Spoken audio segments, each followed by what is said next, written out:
naman sa MILF, My Intimate Love and Fantasies. Sa ating episode na pinamagatang, okay lang ako sa tusok-tusok. As long as mamaya, ikaw na ang tutusok sa akin.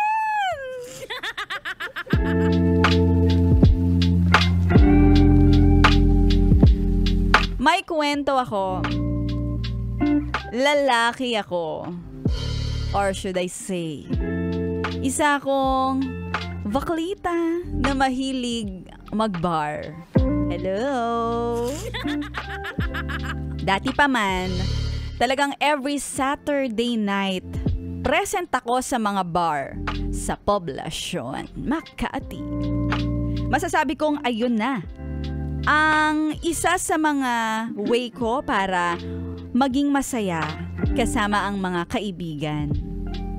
Nitong huli, na pumunta ako ng bar.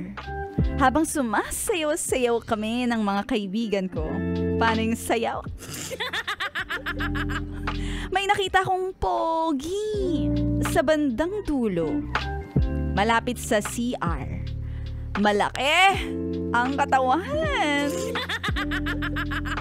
Maputi at matangkad. Medyo tahimik at mukhang mag-isa lang. Naisip ko tuloy na parang, it's a sign. Nalapitan at kausapin siya. Habang nagre-ready na akong lumapit sa kanya, nakita ko na may mga kasama pala siya. Ang popogi din ang mga kasama. Sana hindi ka palasing, sana totoo, no? Habang kumikilos ang oras, ay kumikilos na rin ako. Minamata-mata ko siya. At nahuhuli ko rin na talaga namang tumitingin din siya sa akin. Oy, ang ganda ko. Habang nagkakasiyahan na kami ng mga kaibigan ko at medyo nakainom na, edi nag-CR ako para magpapansin sa kanya. Habang naglalakad ako papuntang CR, nakatingin ako sa kanya at feeling ko rin naman, sinusundan niya ako ng tingin. Pagpasok ko ng CR, nagsalamin muna ako at pumasok na rin siya. Tiningnan ko siya ng matagal at nakatingin din siya. Grabe naman yung tinginan ninyo kanina pa. At this time, kinakabahan na ako na kinikilig dahil mukhang makakabinguit ako dito. Oy! Lumipas ang oras. Lasing na ang mga kasama ko pero parang hindi pa rin umi-epek ang tama ng alak sa akin. Hindi ko alam kung malakas ba ako o talagang lumalakas lang ako pag may kinikilos ako. Ay! At dahil malapit nang sumikat ang araw, oras na para umuwi, lumabas muna ako ng bar para tingnan kung susunod ba siya. Paglabas ko ay laking gulat ko na sinundan niya ako. Sobrang kilig at excited ako.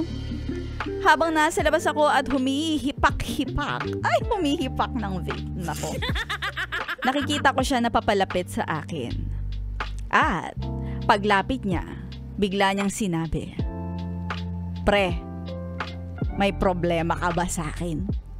Kanina ka pa tingin ng tining ah. Tingin ng tingin, akala mo hindi ko napapansin?"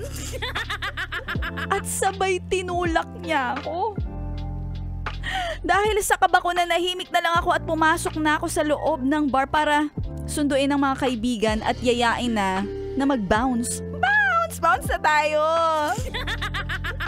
Mula noon ay tumigil muna ako sa pagbabar dahil sa takot. Ikaw ba naman muntik ka ng mabugbog, di ba? Kaya naman pag inaaya ako ng mga kaibigan ko, sinasabi ko na lang na magpapahinga muna ako kasi walang nakakaalam sa nangyari.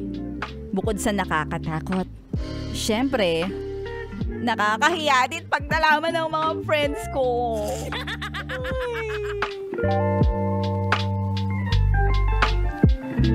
Diyan ang ating kwentong MILF, My Intimate Love and Fantasy sa ating episode na pinamagat ng okay lang ako sa tusok-tusok as long as mamaya ikaw nang tutusok sa akin.